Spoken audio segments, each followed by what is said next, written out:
കോൺഗ്രസ് പറയുന്നതിൽ കഴമ്പുണ്ട്. എന്താ കാരണം വെച്ചാൽ കോൺഗ്രസ് പാർട്ടിക്ക് എന്തെങ്കിലും അഭിപ്രായം ഉണ്ടെങ്കിൽ ആ അഭിപ്രായം കേൾക്കാൻ കേന്ദ്ര സർക്കാർ തയ്യാറാകണം. ശശി തരൂരിൻ്റെ യോഗ്യതയെക്കുറിച്ച് എനിക്ക് ഒരു സംശയമില്ലെന്ന് മാത്രമല്ല, അദ്ദേഹം സ്വാഭാവികമായിട്ടും ഇത്തരത്തിലുള്ള ദൗത്യങ്ങളുടെ ഭാഗമാകുന്നത് അഭികാമ്യമാണെന്ന് വിശ്വസിക്കുന്ന ഒരാളും കൂടിയാണ്. സർക്കാരിൻ്റെ ഭാഗത്ത് നിന്ന് ക്ഷണം ലഭിച്ചിട്ടുണ്ട്. ഇന്ത്യയെ പ്രതിനിധീകരിച്ചുകൊണ്ട് മറ്റ് രാഷ്ട്രങ്ങളിൽ പോയി ഇന്ത്യയുടെ വിഷയങ്ങൾ ചർച്ച ചെയ്യുന്നത് സ്വാഭാവികമായിട്ടും ശരിയായൊരു നടപടിയാണ്. അതുകൊണ്ട് തന്നെ അതിനോട് സഹകരിക്കാനാണ് തത്വത്തിൽ തീരുമാനിച്ചിരിക്കുന്നത്. പക്ഷേ ഇതിൻ്റെ വിശദാംശങ്ങൾ ഇതുവരെ കേന്ദ്ര സർക്കാർ നൽകിയിട്ടില്ല. ഏതൊക്കെ രാജ്യത്തേക്ക് ആരൊക്കെ പോകുന്നു, ഓരോ ടീമിലുള്ള മെമ്പർമാരുടെ വിശദാംശങ്ങൾ ഇതുവരെ എനിക്ക് തന്നിട്ടില്ല. പോകണമെന്നുള്ള ഒരു അഭിപ്രായം അല്ലെങ്കിൽ അവിടെ നിന്നുള്ളൊരു ആവശ്യം, റിക്വസ്റ്റ് വന്നിരുന്നു. അത് ഞങ്ങൾ ചർച്ച ചെയ്തപ്പോൾ അതിനോട് സഹകരിക്കുക എന്നുള്ളതാണ്. ഈ വിഷയത്തിൽ രണ്ടഭിപ്രായം ഇന്ത്യയിലില്ല. അതേസമയം തന്നെ ഒരുപാട് ചോദ്യങ്ങൾ ഞങ്ങൾക്ക് ഉന്നയിക്കാനുണ്ട്. അത് രാജ്യത്തിനുള്ളിലാണ്. ഇതേക്കുറിച്ച് ഇതുവരെ ഒരു സർവകക്ഷി യോഗം പ്രധാനമന്ത്രിയുടെ അധ്യക്ഷതയിൽ വിളിച്ചു ചേർത്തിട്ടില്ല. രണ്ടാമത് പ്രത്യേക പാർലമെൻറ്റ് സമ്മേളനം വിളിച്ചു ചേർക്കണമെന്ന ആവശ്യത്തോട് കേന്ദ്ര സർക്കാർ അനുകൂലമായി പ്രതികരിച്ചിട്ടില്ല.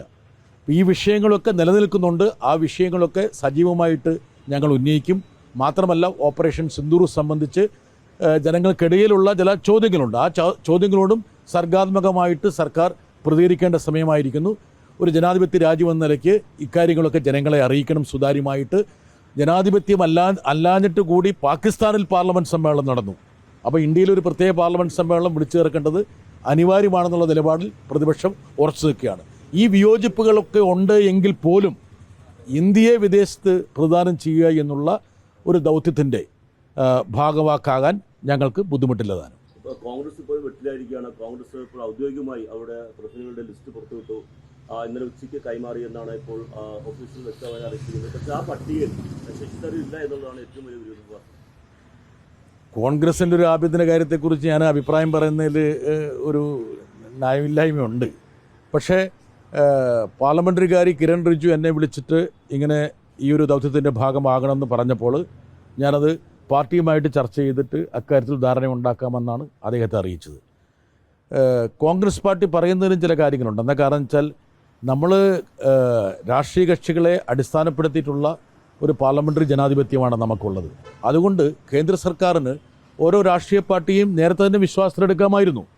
അവരോട് അഭിപ്രായം ചോദിക്കാമായിരുന്നു. നിങ്ങളുടെ ഭാഗത്തു നിന്ന് ആരെയൊക്കെയാണ് നിങ്ങൾ അയക്കാൻ ഉദ്ദേശിക്കുന്നത്, അതല്ലെങ്കിൽ ഇന്ന ആൾക്കാരെ അയക്കണമെന്ന് ഞങ്ങൾക്കൊരു അഭിപ്രായമുണ്ട് എന്നുള്ള കാര്യം രാഷ്ട്രീയ പാർട്ടികളോട് പറയുന്നതിൽ തയ്യാറുണ്ടായിരുന്നില്ല. അങ്ങനെയാണ് പലപ്പോഴും കേന്ദ്ര സർക്കാർ പ്രവർത്തിച്ചിട്ടുള്ളത്. അതുകൊണ്ട് തന്നെ കോൺഗ്രസ് പറയുന്നതിൽ കഴമ്പുണ്ട്. എന്താ കാരണം വെച്ചാൽ കോൺഗ്രസ് പാർട്ടിക്ക് എന്തെങ്കിലും അഭിപ്രായം ഉണ്ടെങ്കിൽ ആ അഭിപ്രായം കേൾക്കാൻ കേന്ദ്ര സർക്കാർ തയ്യാറാകണം. ശശി തരൂരിൻ്റെ യോഗ്യതയെക്കുറിച്ച് എനിക്ക് ഒരു സംശയമില്ലെന്ന് മാത്രമല്ല, അദ്ദേഹം സ്വാഭാവികമായിട്ടും ഇത്തരത്തിലുള്ള ദൗത്യങ്ങളുടെ ഭാഗമാകുന്നത് അഭികാമ്യമാണെന്ന് വിശ്വസിക്കുന്ന ഒരാളും കൂടിയാണ്. അതേസമയം തന്നെ ഒരു രാഷ്ട്രീയ പാർട്ടിയെ വിശ്വാസത്തിലെടുക്കുക എന്നുള്ള ഒരു ഉത്തരവാദിത്വം കേന്ദ്ര സർക്കാരിന് ഉണ്ട് എന്നുള്ള കാര്യം നമുക്ക് വിസ്മരിക്കാൻ കഴിയും. ആ ഒരു രാഷ്ട്രീയ പോരായ്മ അതിനകത്തുണ്ട്. എന്താ കാരണം എന്ന് വെച്ചാൽ ഇപ്പോൾ ഒരു സംയുക്ത പാർലമെൻ്ററി സമിതി രൂപീകരിക്കുന്നു.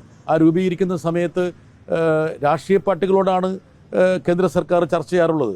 നിങ്ങളുടെ പ്രതിനിധികളെ വിട്ടുതരണം, ഒരാൾ രണ്ടാൾ എന്ന് പറയുന്നത് സാധാരണ അങ്ങനെയാണ്. ഇപ്പോൾ ഈ ഒരു ദൗത്യത്തിന് അതിൻ്റേതായ സ്കില്ല് വേണം, അല്ലെങ്കിൽ ഡൊമൈൻ എക്സ്പെർട്ടൈസ് വേണമെന്നൊക്കെ കേന്ദ്ര സർക്കാർ പറയുന്നുണ്ടെങ്കിൽ തന്നെയും അക്കാര്യങ്ങൾ രാഷ്ട്രീയ പാർട്ടികളെടുത്ത് കൺവേ ചെയ്യായിരുന്നു. ഇന്ന ആൾക്കാർ വരുന്നത് ഞങ്ങൾക്ക് ഗുണകരമായിരിക്കും, അല്ലെങ്കിൽ ഈ ദൗത്യത്തെ പരിപോഷിപ്പിക്കാൻ സഹായകരമായിരിക്കുമെന്ന് പറയാമായിരുന്നു. ശശി തരൂരിനെ ഞങ്ങൾ ഉൾപ്പെടുത്താൻ തീരുമാനിക്കുന്നു, അല്ലെങ്കിൽ മനീഷ് തിവാരി ഉൾപ്പെടുത്താൻ തീരുമാനിക്കുന്നു, അല്ലെങ്കിൽ കണിമൊഴിയെ ഉൾപ്പെടുത്താൻ തീരുമാനിക്കുന്നു എന്നൊക്കെ ബന്ധപ്പെട്ട പാർട്ടികളോട് കേന്ദ്ര സർക്കാരിന് തന്നെ പറയാമായിരുന്നു. പക്ഷേ ആൾക്കാരുടെ പേര് പുറത്ത് വന്ന ശേഷമാണ് രാഷ്ട്രീയ പാർട്ടികളോട് ചർച്ച ചെയ്തതെന്നുള്ള കാര്യത്തിൽ ഒരു സംശയമുണ്ട്. അതുകൊണ്ട് തന്നെ അതിലൊരു ചെറിയൊരു ഇംപ്രോപ്പറൈറ്റി ഉണ്ട് എന്നുള്ള ഒന്ന് എനിക്ക് തോന്നുന്നുണ്ട്.